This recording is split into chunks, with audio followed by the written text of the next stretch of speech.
పిల్లల లంచ్ బాక్స్‌లోకి ఈజీగా, టేస్టీగా, హెల్తీగా ఉండే క్యారెట్ రైస్‌ని ఎలా చేసుకోవాలో చూద్దామా? ముందుగా స్టవ్ పై ఒక కడాయి పెట్టుకొని అందులో 2 టేబుల్ స్పూన్ ఆయిల్ వేసుకోవాలి. ఆయిల్ వేడెక్కాక అందులో కొద్దిగా ఆవాలు, జీలకర్ర, శనగపప్పు, మినపప్పు వేసుకోవాలి. అందులోనే కొన్ని కాజుస్ కూడా వేసుకొని వేపుకోవాలి.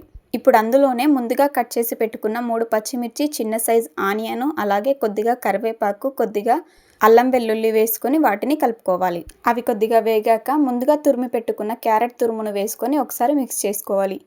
ఇప్పుడు అందులో కొద్దిగా పసుపు, కొద్దిగా గరం మసాలా, రుచికి సరిపడా సాల్ట్ వేసుకొని ఒకసారి మిక్స్ చేసుకోవాలి.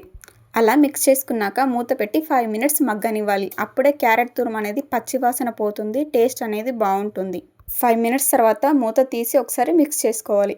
ఇప్పుడు ముందుగా వండి చల్లార్చుకున్న వైట్ రైస్ని అందులో వేసుకొని అదంతా కలిసేలాగా కలుపుకోవాలి.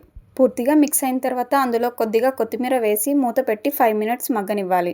5 మినిట్స్ తర్వాత మూత తీసి మొత్తాన్ని మిక్స్ చేసుకుంటే హెల్దీ అయినా టేస్టీ అయినా క్యారెట్ రైస్ అనేది రెడీ అయిపోతుంది. ఇది లంచ్ బాక్స్లోకి ఈజీగా ఉంటుంది, అలానే టేస్టీగా ఉంటుంది. మీరు ట్రై చేయండి. నచ్చితే లైక్ చేయండి.